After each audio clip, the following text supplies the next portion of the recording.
On September 20th, 2025 at 4 a.m., the skies over Colombia's Serranía de la Macarena jungle lit up with fire. 5 U.S. Abrams tanks and 4 attack aircraft thundered forward, backed by more than 400 Special Forces soldiers. Their target? A hidden fortress that for years had fueled one of the deadliest cartels in the Western Hemisphere. Its owner, Diego El Sombra Morales, had built an empire worth $1.5 billion by trafficking human lives. But this raid wasn't about numbers. Inside those walls were 623 prisoners, shackled and branded like cargo, prepared for sale in a single deal worth nearly $420 million. Families ripped apart, children tagged with plastic bracelets, men forced into labor or armed squads.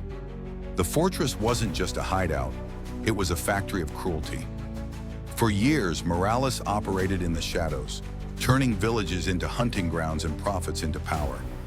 Intelligence officials described his network as less of a gang and more of a global supply chain for human lives. Buyers stretched from West Africa to Eastern Europe, each transaction hidden behind offshore accounts and encrypted phones. Morales believed he was untouchable, but on this night, silence broke. An encrypted transmission from an undercover Navy specialist revealed every detail: guard posts, escape routes, even the exact schedule of prisoner transfers. That intel set the stage for a mission unlike any other, a direct strike into the heart of an empire.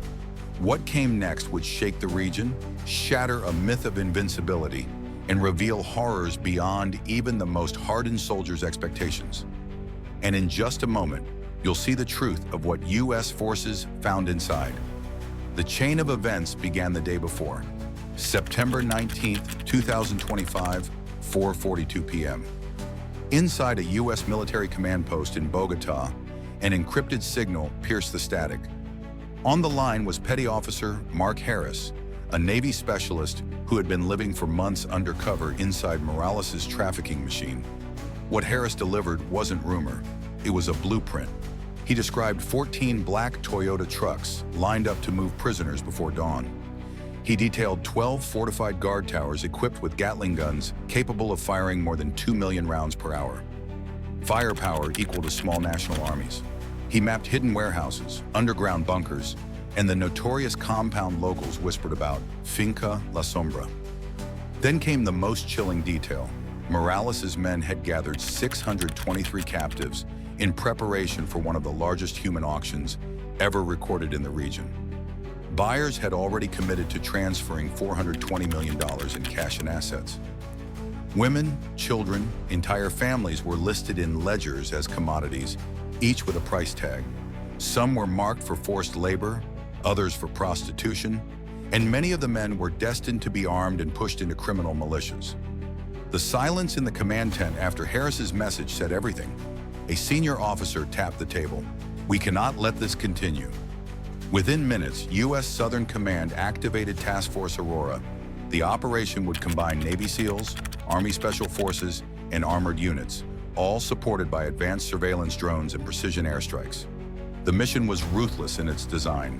Breach the fortress before dawn, eliminate defenders, and rescue every hostage before Morales' men could massacre them. But even with overwhelming force, analysts warned, one false move and hundreds of innocent lives could be lost in minutes. The countdown to the assault had begun. 4 a.m., September 20th, 2025. The jungle canopy shook as the operation kicked off. Overhead, MQ-9 Reaper drones swooped low, firing precision rounds that obliterated the compound's radio towers in seconds. Sparks lit the night sky. For the first time in years, Morales' fortress was blind and cut off. 4:10 a.m., 5M 1A2. Abrams tanks, each weighing 68 tons, rolled forward like steel titans. Their 120mm smoothbore cannons cracked open the northern gate with a single blast. Debris scattered across the jungle floor, opening the way for the ground assault. Behind the tanks, 9 assault teams, 405 soldiers in total, surged into the compound.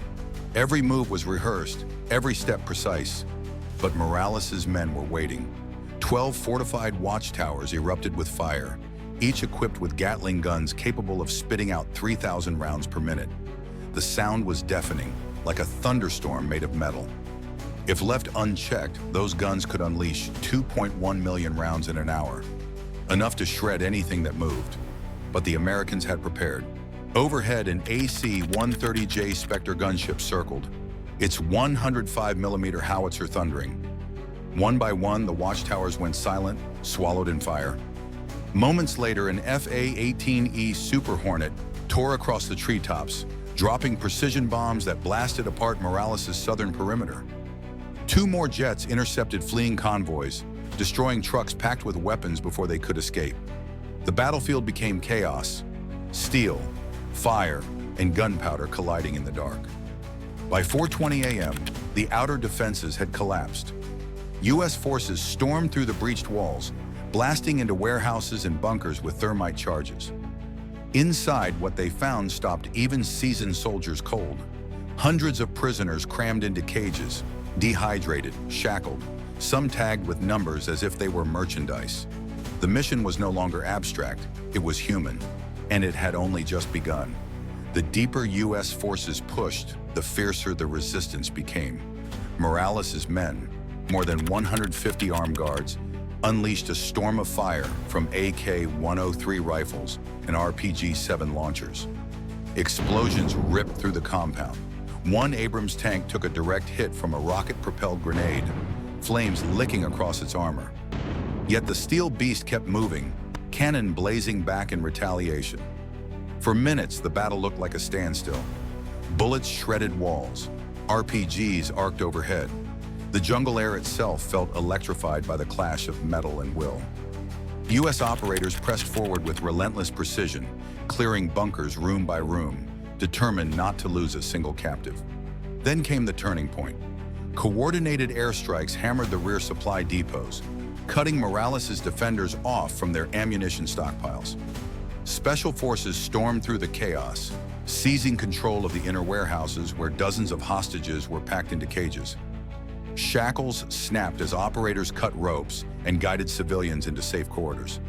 Some captives collapsed in relief, clutching the hands of the soldiers who freed them. But before we push deeper into this assault, let's take a quick pause. If you want to stay updated on these hidden battles and the shocking truths that rarely make the headlines, make sure you hit subscribe right now. It's the best way to support the channel and ensures you won't miss our videos. All right, back to the video. By 4:35 a.m., the defenders were breaking. 47 cartel gunmen lay dead, and more than 100 surrendered, throwing down their weapons on blood-soaked ground. The fortress was collapsing from the inside. Morales himself retreated deeper into the complex, disappearing into a reinforced bunker buried under 20 feet of concrete. He believed the fortress would protect him, that no one could breach steel doors designed to withstand a siege. But he was wrong.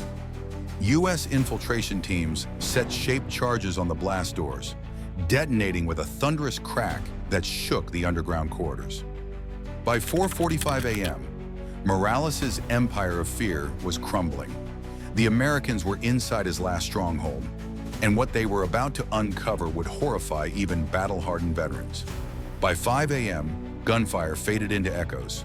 The compound that once stood as Morales' crown jewel was now a smoldering crime scene under floodlights. U.S. forces moved through each corridor, clearing rooms and documenting evidence. What they found stunned even the most hardened operators. In the main bunker, a steel door slid open, revealing mountains of wealth. $312 million in cash stacked in vacuum-sealed bricks. Over 1,500 gold bars, each stamped with foreign insignias. This wasn't just a cartel hoard. It was proof of a global laundering network, funneling blood money through banks on multiple continents. Nearby, investigators uncovered 2.7 tons of narcotics precursors ready for shipment, evidence that Morales' empire didn't rely only on trafficking humans, but drugs as well. The combined stockpile represented more profit than the GDP of some nations. But the digital discoveries were worse. In a subterranean server room, troops seized 400 encrypted hard drives, 27 satellite phones, and ledgers listing buyers in at least 7 countries. Transactions worth hundreds of millions flowed through offshore accounts, shell companies, and complicit brokers. Each name was a thread in a sprawling web of corruption. Then came the most chilling ledger of all, a handwritten book, marked in Spanish and Portuguese. On its pages were the names of the 623 captives, each classified by age, gender, and dollar value. Some children, barely 9 years old, had price tags beside their names. Human lives cataloged like cattle. Veterans who had seen war crimes felt their stomachs turn. These weren't just numbers. They were faces, families, futures reduced to ink on paper. The fortress was falling, but its secrets told the story of an empire far larger than anyone had imagined, and the world was about to see it exposed. By dawn, helicopters circled over the Serranía de la Macarena, lifting freed hostages out of the jungle. 623 people were rescued that night, but intelligence analysts warned that Morales' network had trafficked over 12,000 victims across a decade. The scale was staggering, the kind of shadow economy that could rival entire governments. Morales himself was dragged from his underground bunker in handcuffs. Shackled and flown under heavy guard, he was delivered to a U.S. detention center, charged with human trafficking, conspiracy, and racketeering. Yet even as he fell, the shockwaves spread far beyond Colombia. The evidence seized was overwhelming. More than 400 digital drives, $312 million in cash, 1,500 gold bars, and ledgers linking officials and businessmen across 7 nations.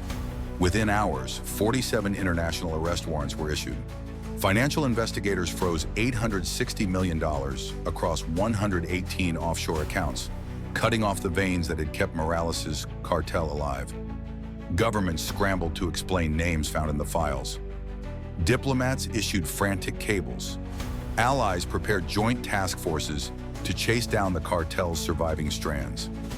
For the survivors, the night was unforgettable. Families torn apart for years were suddenly handed hope. Medical teams rushed to provide treatment, food, and clothing. Many wept as they clutched U.S. flags offered by soldiers, a fragile symbol of safety after years in chains. But commanders reminded their forces of a hard truth. Morales' fall was historic, yes, a $1.5 billion empire destroyed in one night. But human trafficking does not live in a single fortress. It thrives in shadows across every continent. As Washington briefed the world, one phrase echoed, "A fortress has fallen, but justice demands the network be dismantled." And that's where you come in. Stories like these reveal the darkest corners of our world, but they also show that courage and truth can break through. If you believe these voices deserve to be heard, subscribe now so you don't miss what comes next. Together, we shine a light where others would rather keep the world blind.